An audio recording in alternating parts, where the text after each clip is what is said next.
Hi there, I'm Nava. I went to my sister's for New Year's thinking it would be a fresh start, but instead she left me alone with a man I barely knew. It wasn't just a holiday ruined, it uncovered years of lies, betrayal, and the kind of cold-hearted cruelty you don't see coming until it's too late. How did it all spiral so far? And what did I have to lose to finally break free? The drive to Ludlow had felt endless.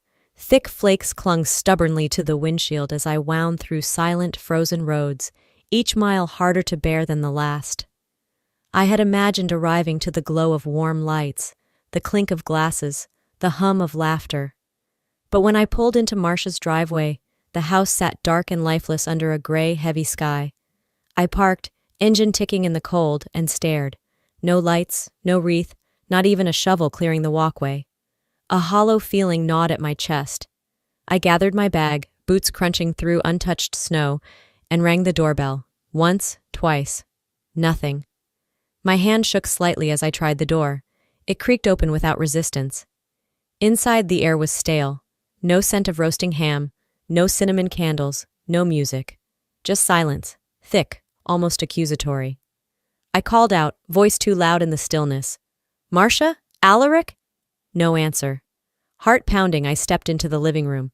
Empty couch, cold fireplace, one thin lamp on the side table flickering. I moved to the kitchen, and that's when I saw it. A scrap of paper crooked on the granite counter, weighed down by a coffee mug. "Gone on a quick trip. You'll be fine. Take care of Alaric." That was it. No apology, no explanation. Just a tossed-off note, like abandoning a pet at a neighbor's house. My mouth went dry. I read it twice, 3 times. It didn't make sense. We had planned this for weeks, our first real New Year's together since Dad died. I had trusted her. My hand fumbled for my phone. I called Marcia, straight to voicemail. I tried again. Again. No answer. Panic clawed up my throat. I opened the messaging app, scrolling through our last conversation.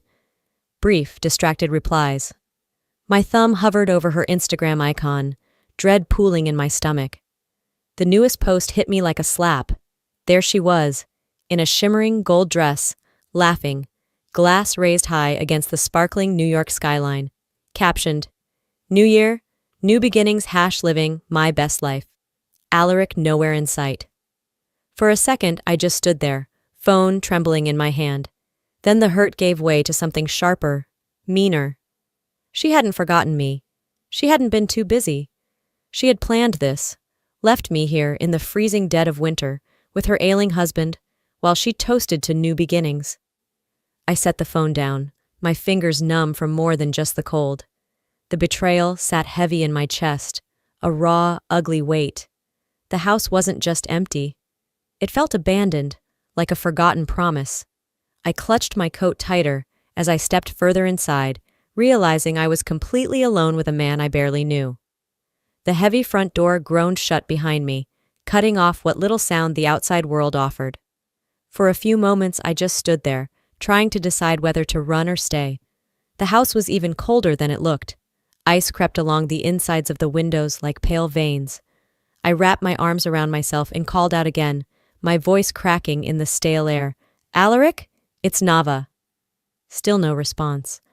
I moved cautiously from room to room, turning on lights that buzzed weakly, illuminating spaces that felt more like a mausoleum than a home.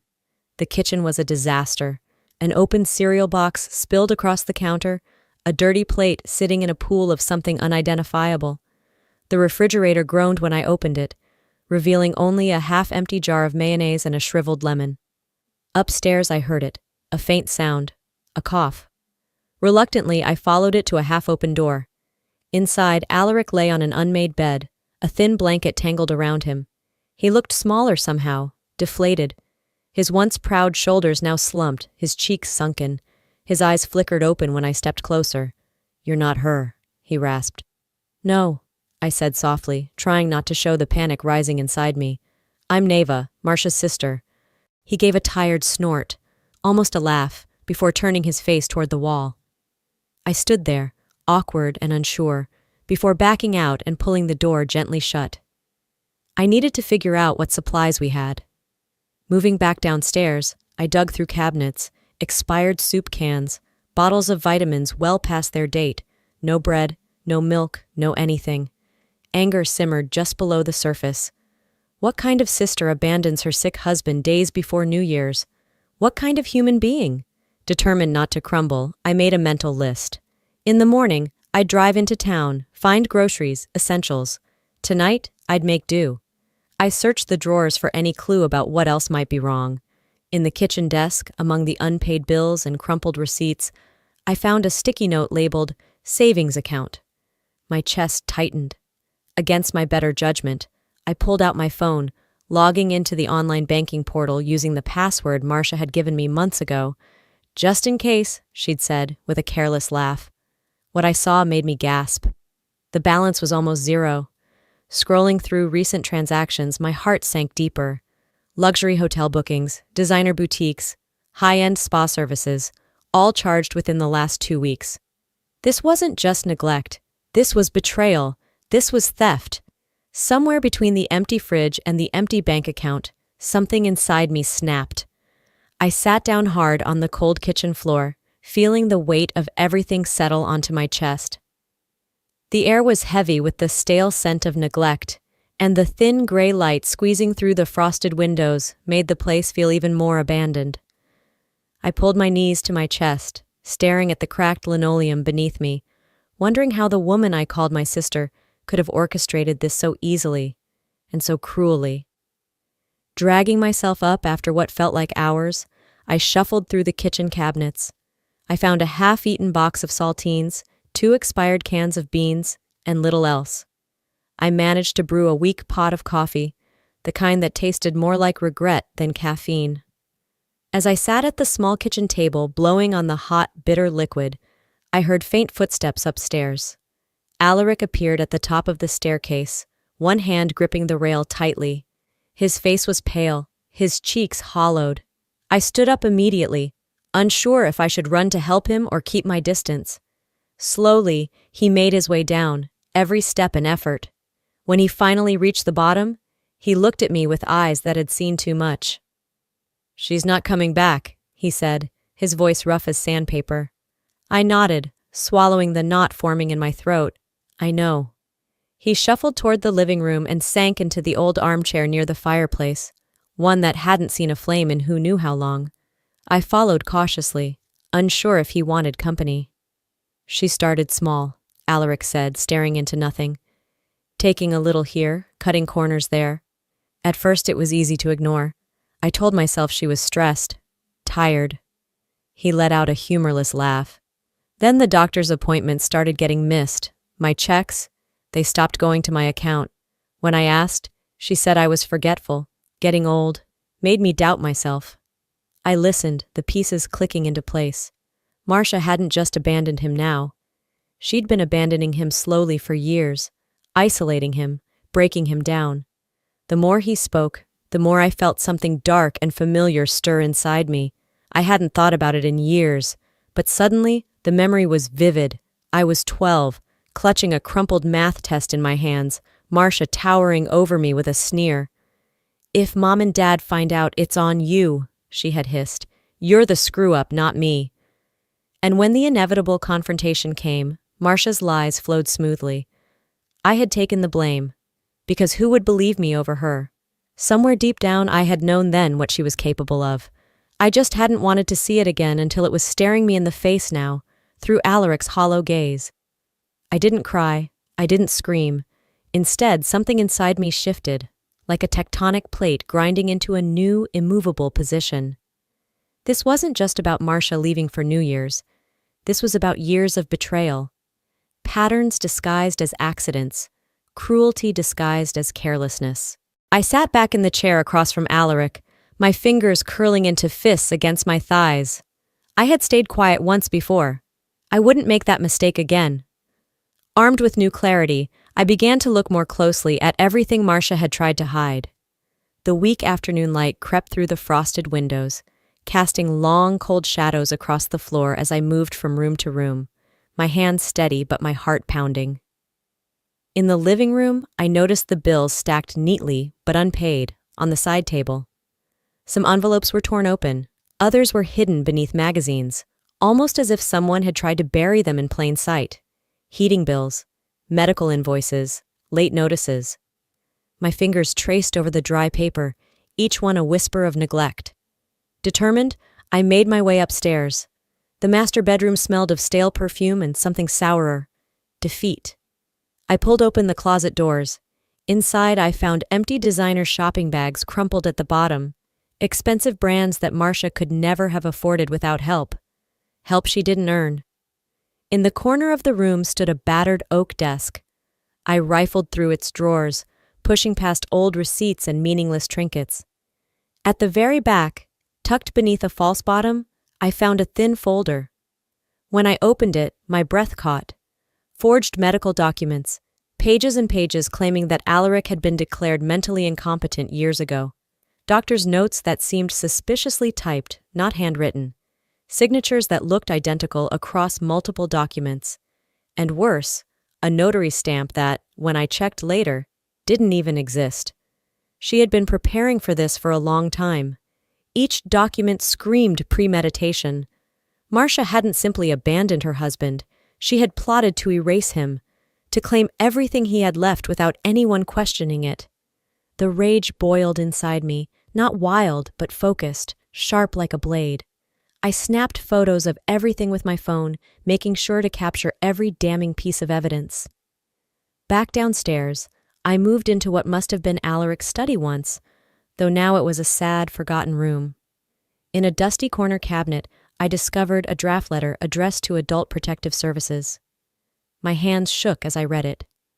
In heartbreaking detail, Alaric had described the slow theft of his independence, the emotional abandonment, the manipulation, but the letter was unsent, a silent scream trapped on paper.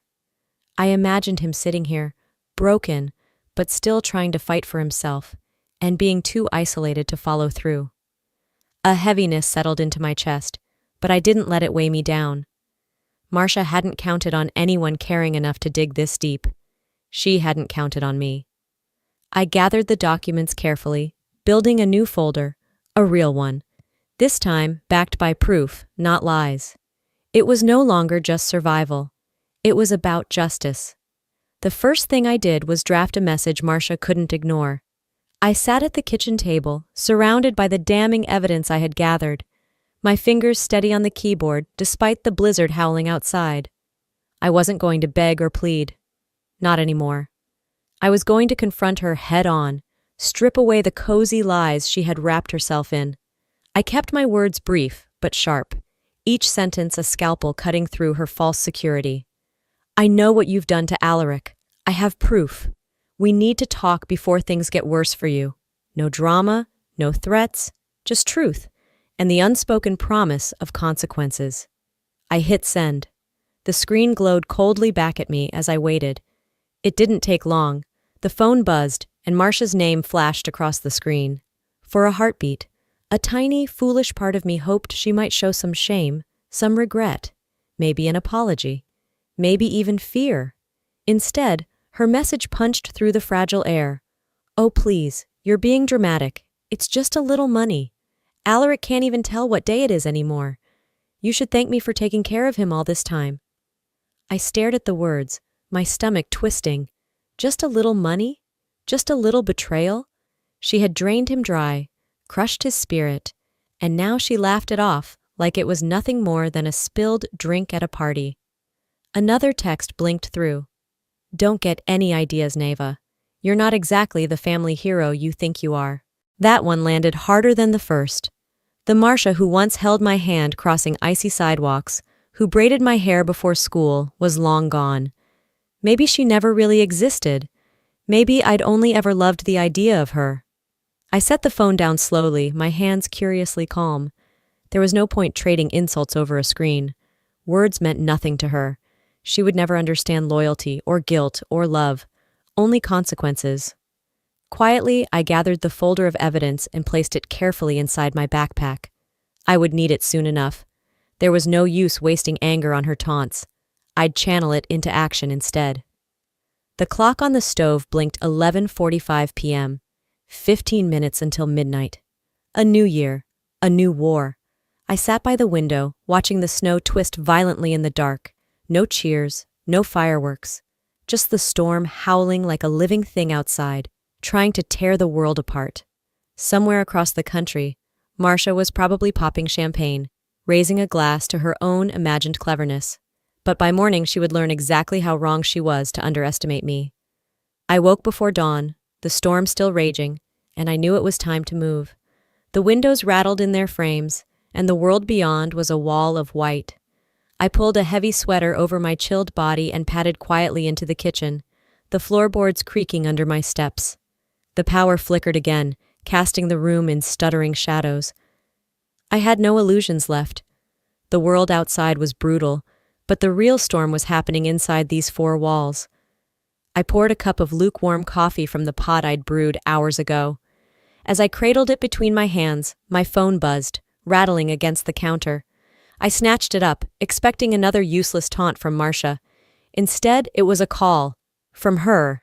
No, not a real call. A pocket dial. I pressed the phone to my ear, heart pounding. I could hear muffled laughter, clinking glasses, and then Marcia's unmistakable voice. "He's practically a vegetable," she sneered. "Another month tops, then it's all mine." Someone, a man, chuckled darkly. "No one's gonna question it. Old guy, bad weather, frail health, easy out." Marcia's voice dripped with venom. "Neva? She's just another bleeding heart. She won't do a damn thing." I stood frozen in the kitchen, each word slicing deeper than any knife. This wasn't about struggling to care for Alaric. This wasn't about being overwhelmed. It was premeditated, cold, calculated. They were planning to let him die, to profit from it. The rage that flared inside me was unlike anything I'd ever known. Not wild, not chaotic. A quiet, steady burn, like iron heated until it glowed. When the call ended, I set the phone down slowly, deliberately. No screaming, no panicked calls back. Instead, I grabbed a notebook and began writing. Names, steps, allies, Agnes next door. She'd seen enough. A lawyer, Sloan, the one I knew from my old job. Adult Protective Services. Mandatory reporters. I would no longer play defense. It was time to go on the attack. The power flickered again, and I glanced toward the living room where Alaric still slept, unaware of the knives aimed at his back. Protecting him wasn't an option. It was a duty. The storm outside raged harder, battering the windows, but inside, something colder, fiercer was taking root. They thought I was powerless. They were about to find out how wrong they were. The first step was finding someone who would believe me, and standing up, even if I had to stand alone. As the storm weakened into a bitter swirling mist, I bundled myself in my thickest coat and made my way next door. Agnes answered almost immediately, squinting against the cold. Her eyes, sharp and knowing, softened when she saw me standing there, clutching the stack of copied documents against my chest. I didn't even get through half my explanation before she cut me off. "I knew something was wrong," Agnes said, her voice low but firm. "I've seen too much. I'll back you up, Nava, whatever it takes." A crack formed in the wall of hopelessness inside me. Finally, someone who didn't think I was crazy or overreacting. I nodded, swallowing the lump in my throat. We sat at her kitchen table as she detailed everything she had noticed over the past year. Missed doctor's appointments, bruises Alaric couldn't explain, Marcia's sudden influx of cash. Agnes agreed to make a full statement. We drafted it carefully, word by word, sealing it like ammunition for the battle ahead. I had barely returned home when I saw the unmistakable flash of Marcia's car coming up the icy drive.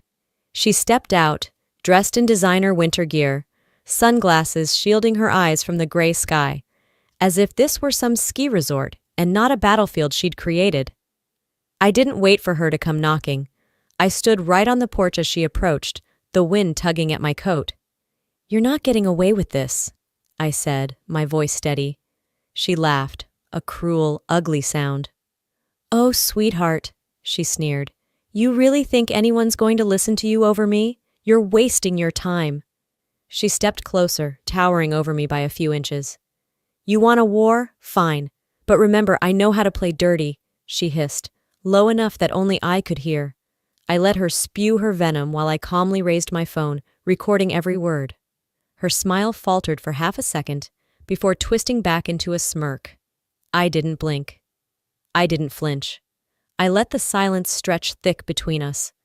When she finally realized intimidation wasn't working, she spun on her heel and stomped inside, slamming the door behind her. Agnes joined me a few minutes later.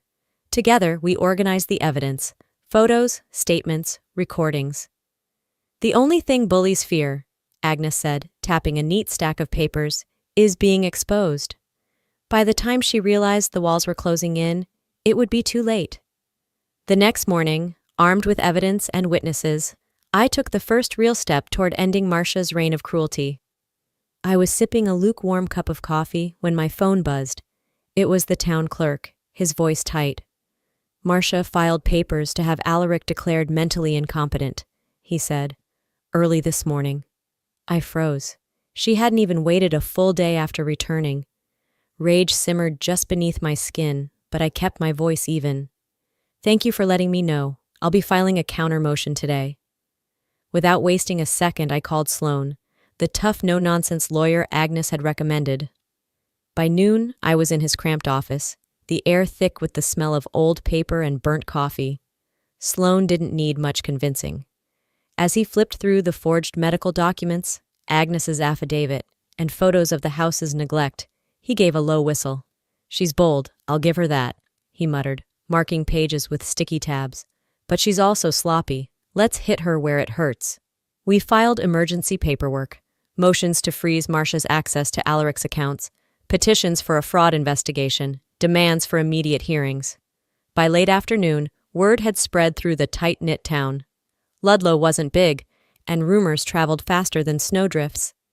At the local diner, heads turned as Marcia breezed in, unaware her charade was crumbling. One woman whispered loud enough for me to hear, "Thought she was the perfect sister. Guess not." The town clerk called again, voice almost gleeful. "That notary she used? He's already denied ever signing anything for her."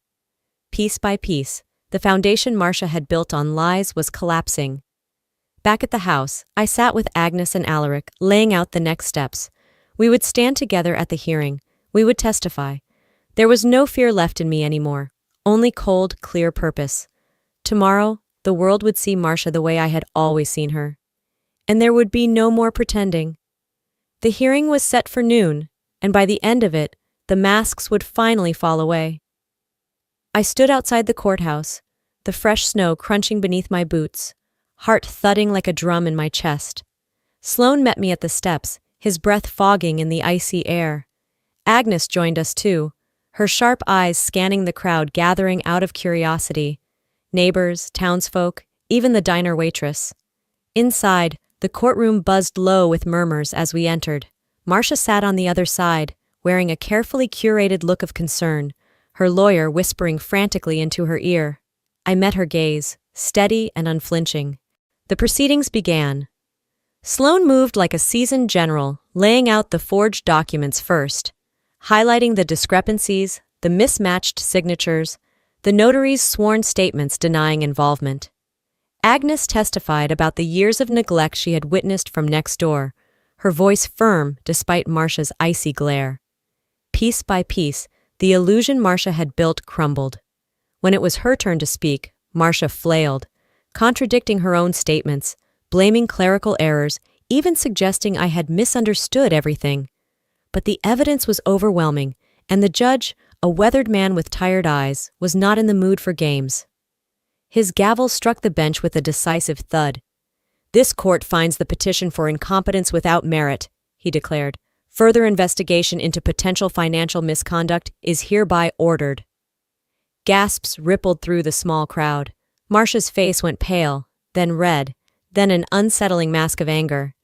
Outside, the cold was almost comforting against my flushed skin. I inhaled deeply, the crisp air filling my lungs as we stepped back into the world, no longer trapped in her shadow. Later, back at the house, the atmosphere felt different. The blizzard had cleared, sunlight bouncing off untouched snow. Inside, Alaric napped peacefully, unaware that for the first time in years, he was truly safe. I sat by the window, watching the light shift across the floor, feeling something I hadn't let myself hope for. Peace. it wasn't just about Alaric. It was about all the times I had stayed silent when Marcia twisted the truth. All the moments I let her make me doubt myself. I had fought for him, but in the process, I had fought for me too. The wounds Marcia left behind would not heal overnight. Some scars would stay hidden beneath the surface. But I had chosen not to carry her lies any longer. In the weeks that followed, I started volunteering at a local advocacy group, sharing my story when needed, listening when others needed a voice. Sometimes justice doesn't roar. Sometimes it arrives quietly. But it arrives all the same. When I look back now, standing here after everything, I realize one simple truth. Standing up for what's right, even when you're scared, even when you're standing alone, changes everything. It wasn't easy, it wasn't quick, but choosing courage over silence gave me back not just my dignity, but my life. If there's one thing I can pass on to you, it's this: never let fear decide your future. Justice may not come roaring like a storm, sometimes it whispers, but if you keep pushing forward, it will come, and it will be worth it. No one else can fight for your worth better than you, so fight, and never ever let anyone steal your voice. I'd love to hear your thoughts. Have you ever had to stand alone for something you believed in? If you were in my shoes, would you have made the same choices? Please share in the comments. I read every one of them. It's how we stay strong together. If this story touched your heart, please comment #1 or tell me which state you're watching from. And if you didn't like it, that's okay too. Tell me why. I value every perspective. If you want more real stories about standing strong, finding justice, and healing through hard times, don't forget to hit that subscribe button and join our community.